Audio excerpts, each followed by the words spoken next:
إن الحمد لله حمدا كثيرا طيبا مباركا فيه كما يحب ربنا ويرضى. لا إله إلا الله وحده لا شريك له وأشهد أن محمدا عبده ورسوله لا نبي بعده.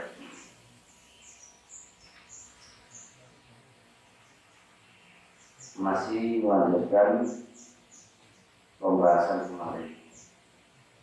Bahas apa kemarin? Rahmat ada? Ada itu. Oh, Masya Allah. Yang rekam apa pembahasan kemarin? Kaidah membangun keharmonisan. Oh iya, kaidah. Pak Masud yang sekarang ya, dia sekarang ya. Kaidah membangun keharmonisan keluarga. Apa aja kaidahnya kemarin? Pak Masud? Baru yang pertama, zikru. Baru pertama? Zikru. Ya. Yang kedua, ini baru pertama ya. Masih panjang. Yang kedua,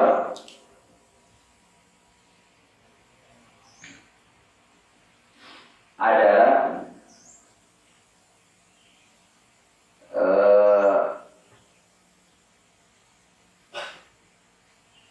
keluarga itu harus dibangun di atas rasa cinta dan kasih sayang.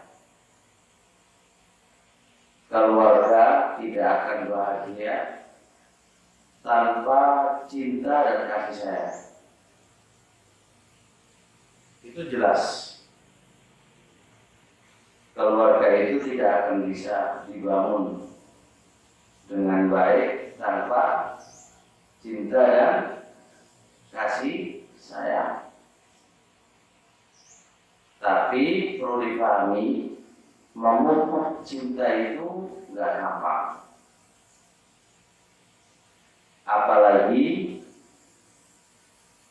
Apalagi syariat Islam itu mengajarkan nggak boleh pacaran dulu. Ya ora, nggak boleh pacaran dulu kan? Berarti kan kita mengenal istri ini dengan sekedar hanya kenal. Belum ada rasa apa? Cinta dan rasa sayang. Maka malam pertama itu terjadi, ya kan? Itu belum ada rasa cinta dan kasih sayang. Maka dipupuklah keluarga itu dengan dasar cinta dan kasih sayang itu relatif, bisa sampai setahun, 2 tahun, 3 tahun, sampai benar-benar itu ada rasa cinta. Pak dulu rasa cintanya tumbuh sampai kapan nih?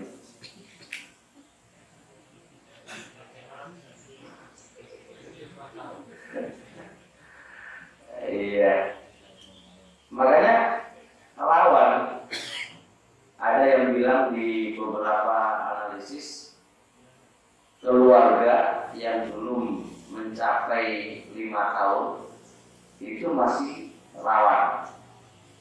Sering terjadi konflik karena cinta dan kasih sayang itu belum tumbuh kuat. Sekarang udah cinta banget ya. Tidak bisa. Oleh karenanya Allah Subhanahu wa taala berfirman, "Wa min ayatihi an khalaqalakum min anfusikum azwajan litaskunu ilaiha wa ja'ala bainakum mawaddatan wa rahmah." Inti Allah Subhanahu wa taala menjadikan kalian ini berpasangan karena untuk menggapai sebuah fondasi, yaitu mawaddah warahmah, cinta dan sayang. Kenapa Allah menyebutkan cinta cinta, dan yang kedua sayang.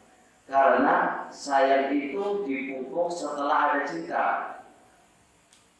Dipupuk setelah ada cinta. Makanya disebutkan dulu cinta baru sayang.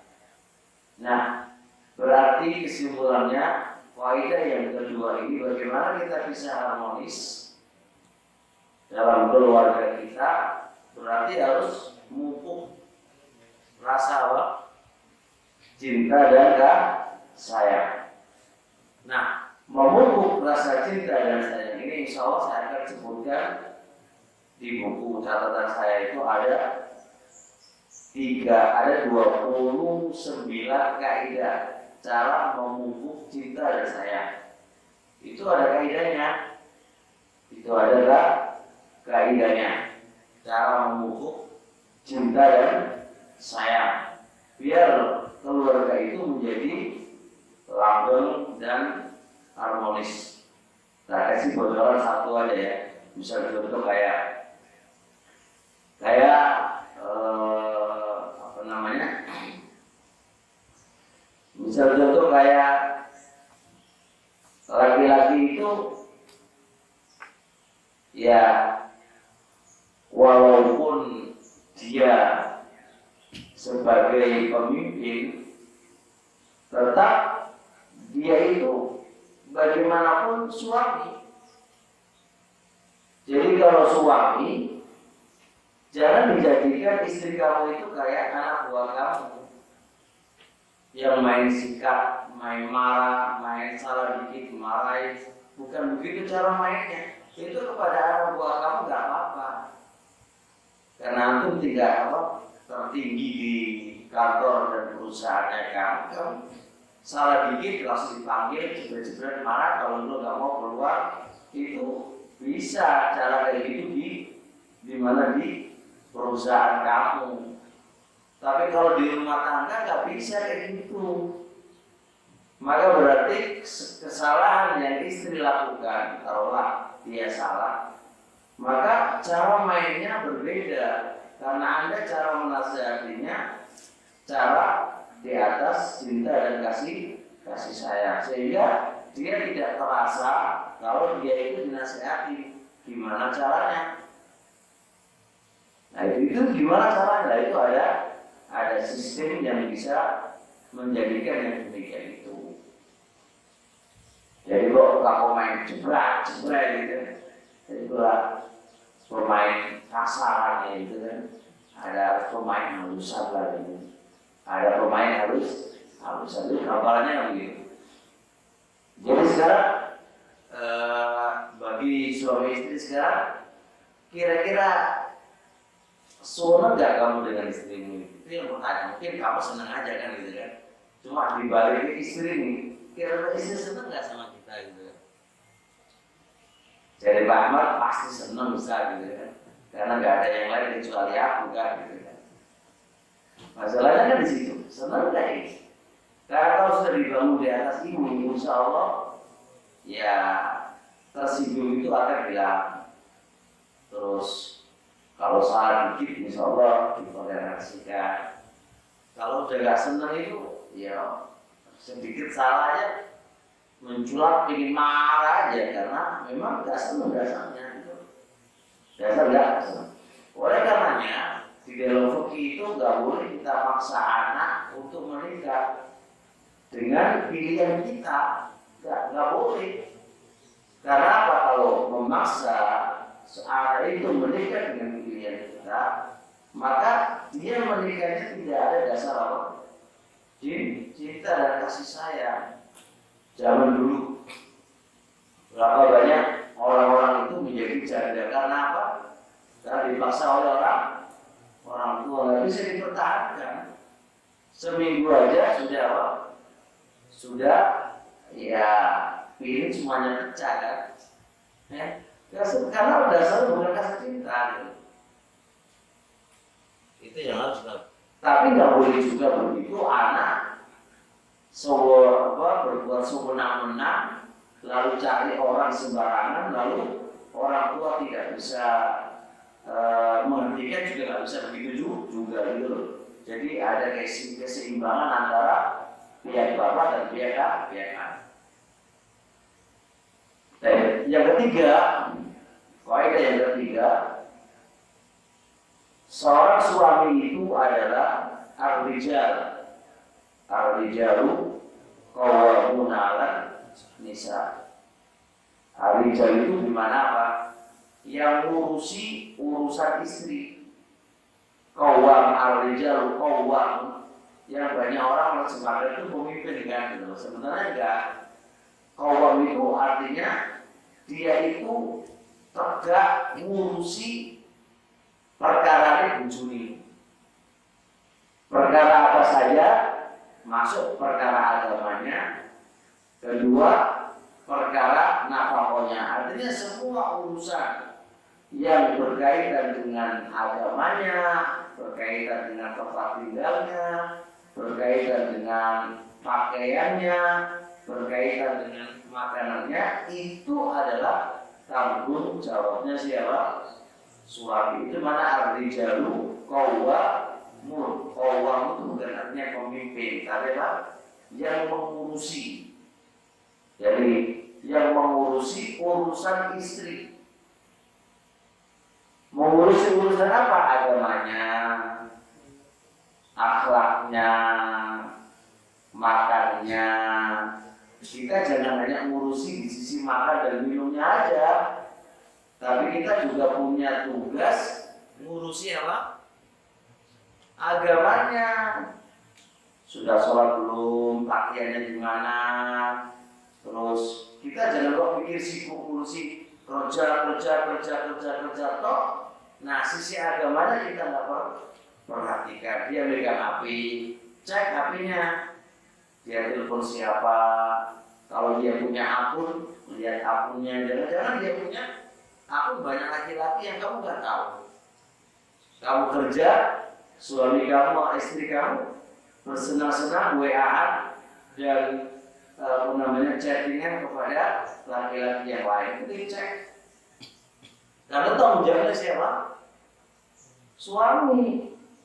Kayak suami kerja di sini, kita kan nggak tahu bagaimana yang dalam istri kita di rumah sana.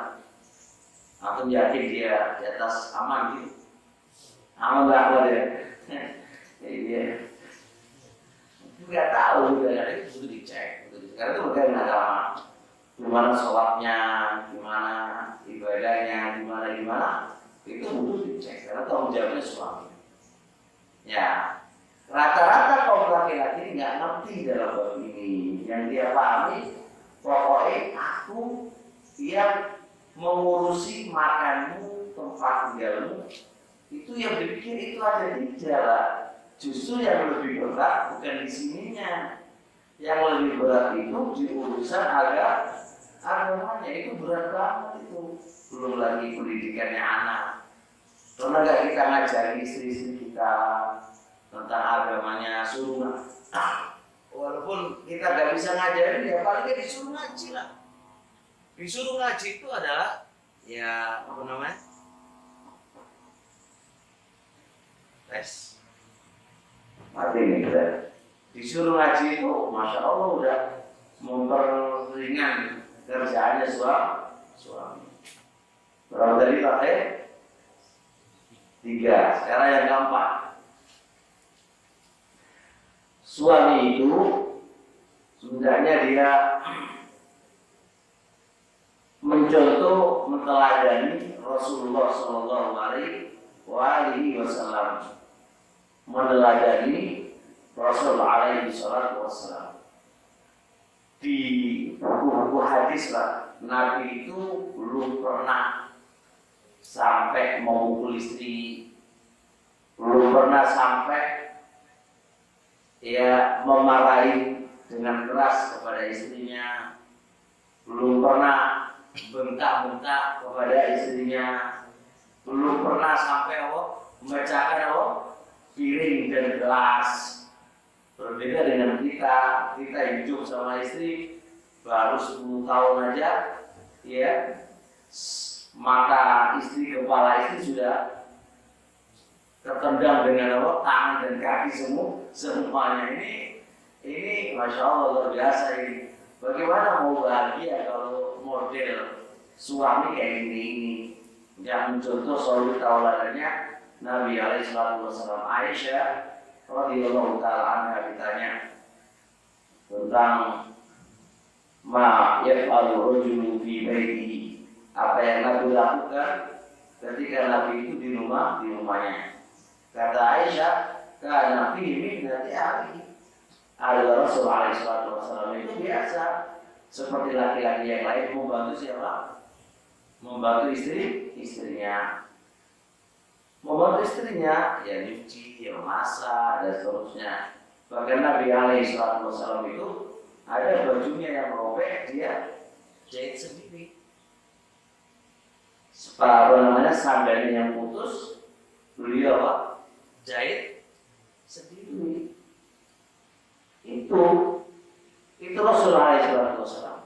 Rasul Alaihissalam itu coba lihat ketika di dalam sebuah hadis Aisyah lomba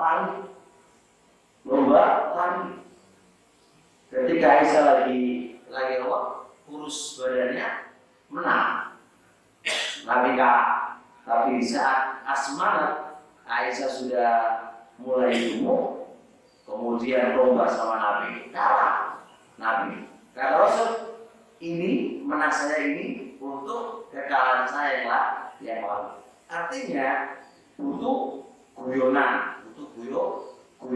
Jadi jangan kok terlalu tegang selalu. Istri juga capek dengan urusan rumah tangganya, ngurusin anak, rumah tangga itu berat.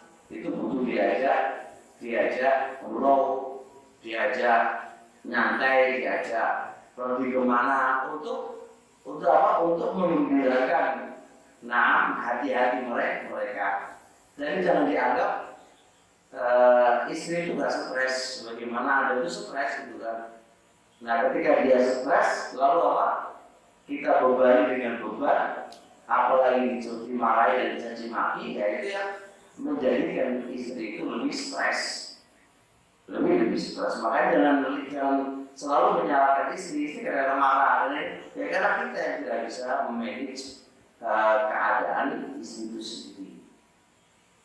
Ya, insya Allah pernah nggak kita gurau sama ini istri? Bahkan kalau kita katakan inti keluarga itu adalah guru malah. Saya perhatikan itu kan adalah Hadijah bin Abdillah ketika Rasul bertanya kepada Jabir, sudah nikah Jabir? Sudah Nabi. Jabir atau gadis? Dapat gadis Nabi. Apa kata Rasul?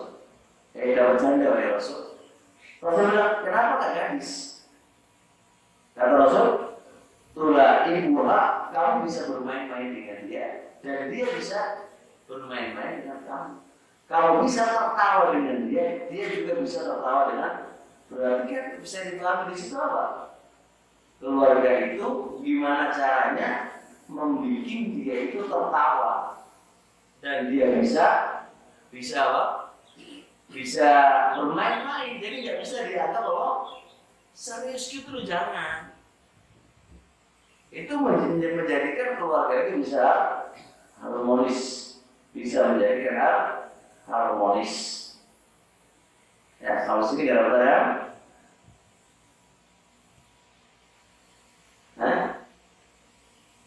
Nggak ada pertanyaan? Sudah aman ya? Aman. Ketiga, kalau sekarang keempat, kelima atau keempat? Kelima. Perhatikan lagi, seorang suami istri harus mengenal apa yang disenangi dan apa yang tidak disenangi. Istri itu kesenangannya apa, suami itu kesenangannya apa. Itu harus tahu. Kok bisa begitu? Ya, kalau nggak tahu sih gitu. Karena istri dari keluarga yang lain, suami dari bersatu menjadi satu. Ketika jadi menjadi satu, otomatis tabiat watak kan berbeda tuh. Karena berbeda, maka butuh kita mengenali.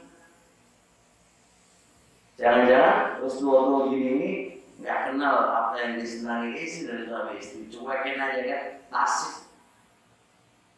Jadi suami datang kerja ya sudah, pengen jima paling harus dulu berangkat ngomongannya, ini lagi-lagi pasif. Nah rata-rata istri yang gini ini kurang bahagia. Jadi kita harus ngerti ini, kalau saya begini senang nggak istri itu? Kalau begini senang nggak? Nah dari situ pintu kebahagiaan terbuka karena Anda tahu ini istri tidak suka, maka saya tidak lakukan. Ini istri senang, maka saya lakukan. Begitu pula sebaliknya. Begitu pula sebaliknya. Maka dengan itu ada masalah selanjutnya atau ada poin selanjutnya, yaitu kun sholihan takun sa'idah. Kita harus berterus terang, Pak. Aku gak seneng ini, terus terang kan. Contoh istri masak, terus masakan itu enggak menyenangkan kamu. Ini sama caranya ngomong, menuai. Nah kalau menuai masalah, itu akan terulang. Cara menyampaikannya aja, dimakan aja walaupun nggak enak. Sampaikan, coba dikurangi garamnya. Kan tinggal penyampaiannya. Istri itu gini loh, ada di buku tulisan saya lagi tulis buku tentang metode menghadapi anak yang nakal. Dan saya praktekkan baru-baru beberapa ini ke santri kami, Pak. Jadi sebenarnya kesalahan kita aja di dalam memanage. Kalau kita nggak senang sama istri, misalnya contoh kayak masakannya nggak enak, itu sebenarnya butuh diginiin aja. Masakan kamu itu puji dulu, Pak. Masakan kamu tuh enak, cuma kurang ini. Nah kan enak. Beda dengan bahasa kamu itu kayak iso masak kok ini tuh. Nah itu kan ini berarti sebenarnya intinya sama, cuma membahasakannya berbeda. Kayak baru-baru aja ini santri enggak, ya jarang ngajar. Bahasa saya enggak, kamu ini santri suka ngajar, enggak patut kalau kayak gitu tersinggung, Pak. Saya begini bantu begini. Sebenarnya Anda itu baik. Nanti juga Anda tak dulu, naik setinggi langit cuma kurang satu. Ngajarnya kamu sudah beruntung. Kalau kamu sempurnakan menjadi lebih baik lagi. Jadi bahasa aja, penataan bahasa. Makanya bahasa itu bisa orang itu jadi sakit dan bisa jadi senang. Makanya kalau nggak isun-isun bahasa, mendingan menang karena sering ngomong. Jadi ini loro Jadi ternyata anak-anak itu tambah nakal karena membahasa bapak itu yang kurang pas. Jadi diamati setelah dianalisis saya diamati dengan cermat itu. Jadi kenapa anak itu kok tambah bandel? Karena bahasa orang tua itu yang terlalu kasar. Yang kedua terlalu cerewet. Sedangkan tabiatnya anak itu nggak perlu dicerewetin gitu. Makanya terkadang ada metode apa? Nggak perlu ngomong tapi berbuat, kan ada begitu juga. Karena terkadang anak itu nggak senang diomongin pakai, bosan. Yang ketiga kesalahannya, nasihati anak itu dengan kata yang sama. Dari A sampai Z itu aja, kamu itu ini, kamu itu aja. Jadi nggak pernah bikin bahasa lain. Jadi kalau ini nggak pernah, saya contoh. Oh coba ini pakai ini lagi bahasanya. Anda pakai cara lain, mungkin pakai kisah-kisah, dibacakan kisah-kisah. Jangan bahas kesalahannya dulu, bahas kisah-kisah, bacakan kisah-kisah. Kisah-kisah itu masukkan dikit ini, jebret. Ini tuh gak mempan, cara lain gitu. Jadi itu termasuk kesalahan orang tua terhadap anaknya ketika nasihatin itu dengan bahasa yang sama sehingga itu membuat bosannya anak. Istri juga begitu sama kasusnya. Apalagi istri yang masih muda, waduh, itu lebih susah lagi. Jadi apalagi anak yang kurang salah asuh. Makanya anak kenapa kok bisa jadi gitu? Karena kadang kesalahan dari salah asuh. Kesalahan asuh dari orang tua yang salah asuh. Sehingga ketika dia sudah besar dan menikah dengan kita repot dan aneh karena salah asuh. Kalau ada jangan nyalakan orang tua, nyalakan anak kalau anak itu kecanduan dengan api. Jangan disalahkan karena orang tua yang salah di dalam mendidik anaknya dengan memakai api. Kok bisa? Ya iya kalau anak yang nangis, bapak nih malas merawati anak, terus dikai HP wae. Ya ora. Biar diem anaknya begitu caranya dikai ya HP. Iya enggak? Beda dengan zaman-zaman dulu orang tua kita nangis, jadi gendong sampai menang. Nah, caranya kan dikai HP. Makanya sekarang anak itu anaknya HP itu ada sampai ya. Ini kesalahan asli. Dan ada 10 dampak anak kecanduan HP. Baik itu dari psikisnya, kesehatan, dan dari sisi sosialnya. Itu sudah tinjauan 3 ini ada 10 poin, Pak. Makanya jangan disalahkan ke anaknya, salahkan ke diri kita sebagai orang tua. Intinya ke istri ini. Istri itu kadang sebenarnya kita nggak bisa nyalakan istri secara mutlak. Terkadang kesalahan itu dari pihak suami. Dan bisa saya katakan Pak, semua rusaknya rumah tangga awal itu adalah dari suami, nggak bisa dari istri. Itu secara faedah asal Pak, karena pembimbingan suami ini yang kurang benar gitu. Sehingga berefek kepada istri yang tidak baik. Bisa dikatakan begitu. Walaupun terkadang istri sesalah gitu kan. Tapi istri sesalah kok bisa pacaran ke yang lain, ini tetap kurang perhatian dari suami. Jadi kesimpulannya berarti jadi harus ada terus terang. Tapi ingat, kalau kita sudah pakai metode ini, suami harus siap kena semprotan, harus kena kritikan. Istri pasti ngomong kan, aku nggak senang dengan kamu gini. Belum terima nggak Anda? Rata-rata suami susah beri. Nah ini loh Pak, iso. Makanya istri takut menyampaikan sesuatu kepada dirimu karena apa? Takut kamu marahin, sehingga nggak ketemu permasalahannya. Karena berapa banyak masalah itu bisa terselesaikan dengan apa? Komunikasi. Ya orang. Iya, di rumah aja. Komunikasi itu salah satu solusi permasalahan. Gambaran sekarang pekerja nih ngamuk-ngamuk mencari opo-opo gitu kan. Ngamuk kerja ini kan nggak solusi. Solusinya apa? Kartu opo sampaikan ke pihak yang bertanggung jawab. Karena ketemu nanti urusannya. Tapi nggak mau ngomong tukang apa di bawah itu uang itu kayak nggak bekerja. Ayo dimu ayo apa? Nah ya ketemu urusannya. Dia omongkan kartu opo kurangnya opo sampaikan di pihak atas digodok di jalan iso ketemu kan ngono toh. Begitu pula istri dan suami. Si suami itu adalah masalah bobo disampaikan. Kalau disampaikan terus dijalani penyelesaian ada gitu. Nah kalau nggak begitu ya nggak ketemu urusan. Paham insyaallah?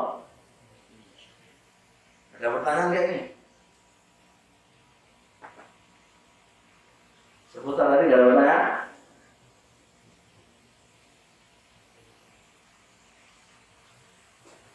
Jangan ngantuk. Nggak masalah nggak?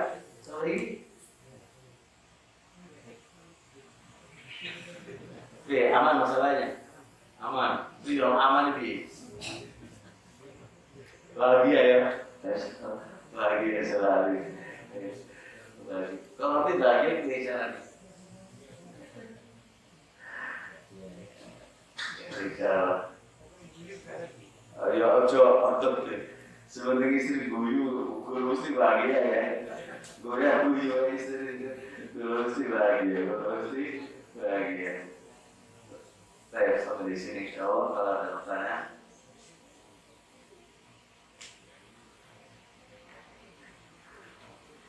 Kalau masalah Tanya Pak. boleh. Tadi ada satu poin masalah mencarikan jodoh anak. Ya. Pertama, orang tua tidak boleh menentukan calon. Gak boleh maksa. Menentukan boleh, gak boleh memaksa. Saya nggak boleh memaksa. Kemudian jangan sampai anak itu tidak ada cinta kasih sayang, sementara syariat kita melarang pacaran gitu. Saling ta'arufnya itu gimana caranya? Gini loh, cinta dibangun di atas perkara haram itu cinta palsu.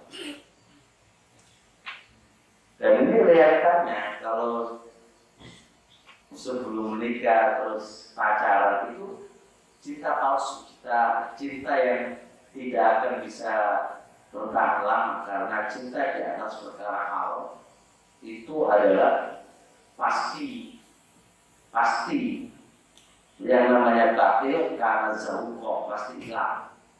Itu kaidah sudah prinsip syariat. Nah, jadi cinta itu harus terpupuk ketika di perjalanan kehidupan.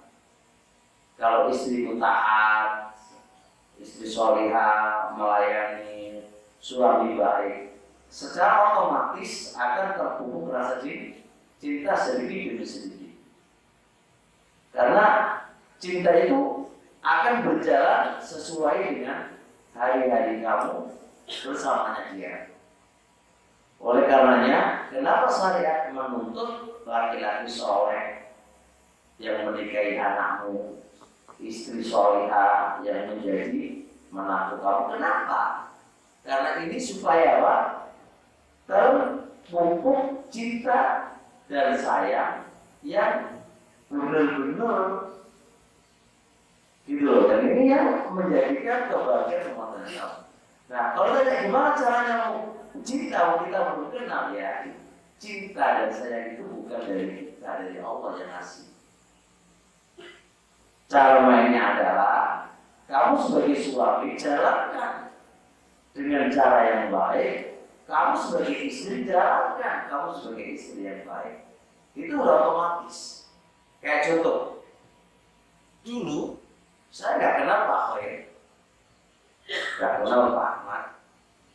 Baru bertemu apakah ada rasa cinta aku dengan Pak Khair? Nggak ada. Tapi persahabatan itu kita jalin dengan baik. Hubungan kita dengan Pak Khair kita jaga dengan baik. Sebagai teman ada adat-adatnya kan, kita jalin. Lalu tumbuhlah hari demi hari rasa cinta dan sayang. Tapi bukan kok LGBT itu bukan. Maksudnya kalau lagi-lagi maksudnya ya cinta sebatas teman. Saya sebatas sebagai teman kan gitu. Dan itu sudah kalau masing-masing menjalankan sesuai dengan Allah, dengan adat-adat yang ada, insya Allah jalan.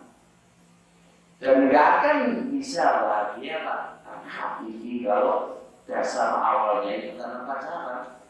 Karena secara kaidah man ta'ajjala qabla alihi ibadah mani.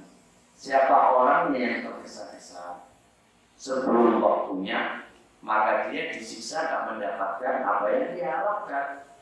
Dia pacaran apa tujuannya? Supaya bahagia kan, mengenal. Tapi caranya ngawur. Maka justru karena kaidah dia akan disiksa apa?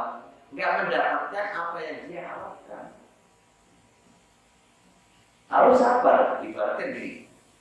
Anda itu sebagai ahli waris tunggal. Kalau sampai nunggu dia itu mati, maka Anda dapat warisan semuanya itu. Tapi kamu tergesa-gesa, kamu bunuh dia biar cepat mati supaya kamu dapat warisan. Apakah dapat warisan? Tidak dapat, kosong, nol. Sama aja dengan cara tadi. Jadi jangan pacaran. Itu cinta berduri. Tidak langsung. Itu cinta yang berduri. Kamu lewat mati apa? Nanti gak bisa masuk Pak. Durinya banyak itu. Dan rata-rata setelah menikah dengan kayak gitu itu rumah tangganya nggak harmonis. Kenapa? Karena rasa cinta dan itu udah dirasakan sebelumnya kan. Terus ketika menikah tinggal bosennya. Ini bosennya. Berbeda dengan orang yang belum pernah menikmati apa-apa, itulah hari-hari hari-hari bercinta itu. Dan beda banget. Kalau pengen beda coba aja nikah lagi gitu kan. Kan dulu kan pacaran dong. Nah sekarang coba nikah lagi. Nikah istri yang kedua coba.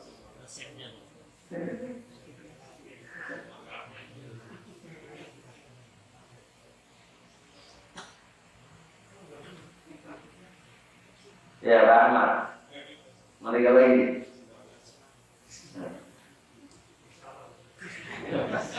Insya Allah terlambat dari tadi. Saya sampai di sini insya Allah. Subhanallah wa bihamdihi.